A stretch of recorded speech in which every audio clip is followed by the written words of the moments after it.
So, Project Motor Racing, big fanfare about a new patch update that was released yesterday, 2.0.0.6.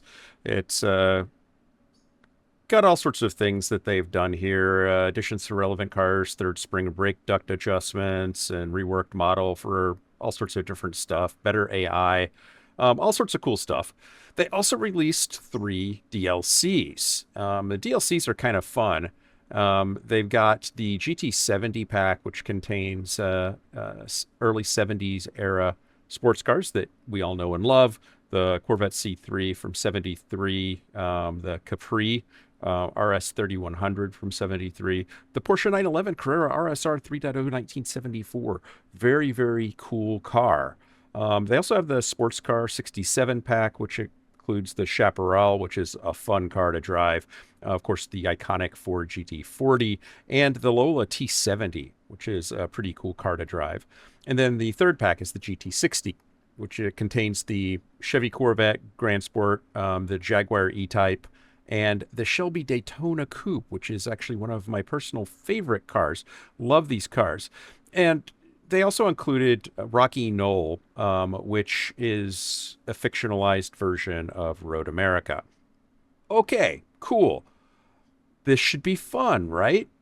Well, one of the key aspects of driving classic cars is the manual shift experience. And I know that that sounds like I'm a boomer, and I don't know what the hell I'm talking about, but really, being able to drive these cars well and fast requires that you know how to drive a manual transmission.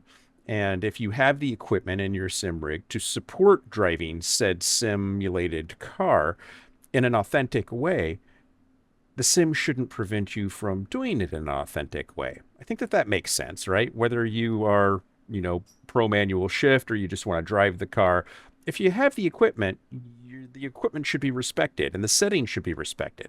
So let's stop a second on that whole settings thing, right? So I'm going to go into a session here at my new Rocky Knoll in a Shelby Daytona Coupe, and I'm going to show you my settings before I set out on my drive. And then I'm going to show you something as I drive that is my one point of irritation. I know a lot of people complain about the physics, the authenticity of the driving, the tire models, all sorts of crap. And I say crap, I don't mean that, it isn't important.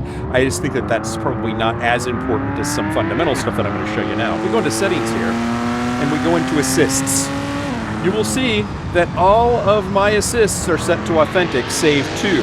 So traction control is set to authentic. And the options here, authentic, force on.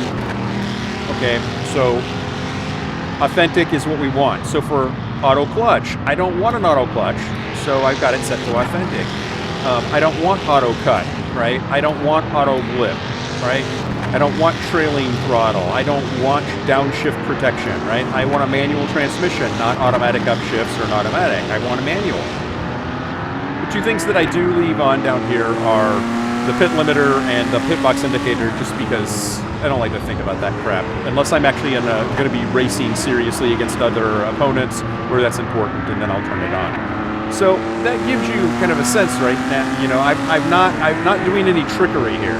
So let's go back and let's drive. So if we decide we're going to leave the pits, I'll push the clutch in, put it in gear. Now I'm rolling.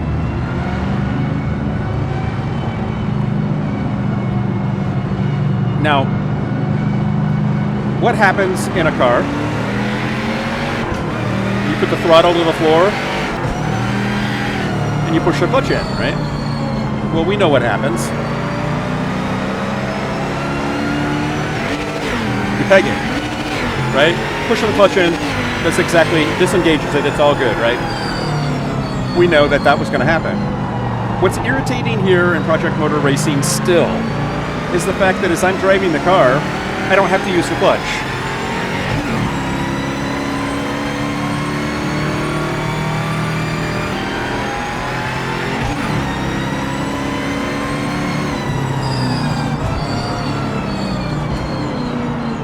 Don't have to use the clutch. That diminishes my fun. And I accidentally found this out when I was driving the Porsche 964 early on in my Project Motor Racing experience. Because when I did flip the throttle, the car didn't respond quite as I expected it to as I was shifting. It registered the gear shift before the clutch, which is problematic. I want a car that drives like a sports car. Okay, Nick, you can push now. Tires and brakes are up to temps.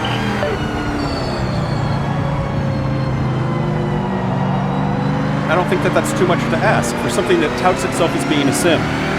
If it's an arcade game, that's one thing. I don't want to drive an arcade game, but that's another issue entirely. But it's almost like the developers at PMR have never actually driven a sports car before. And worse, the people that have aren't going, wait a second, this isn't right. Because this is fundamental shit. Isn't it? Or am I just overreacting? This is Rocky Knoll.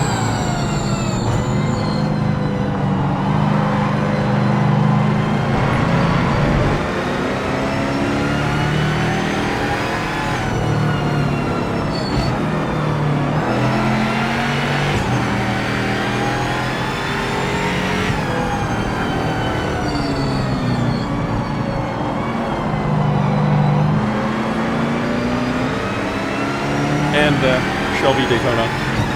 There are a lot of cool cars in this, but driving them is joyless for me. And that's just sad.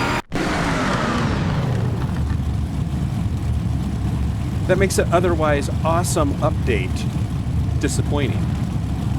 And I'm tired of being overly optimistic about this title when they can't get a fundamental aspect of race car driving right. Because this could be fun. This could be cool. Would it replace all sims? No. Have I had fun driving it? Yes, I have. But this one thing with classic cars, it just really, really upsets me. And I can't get past it. Love you guys. Thanks for watching. See you in the next one.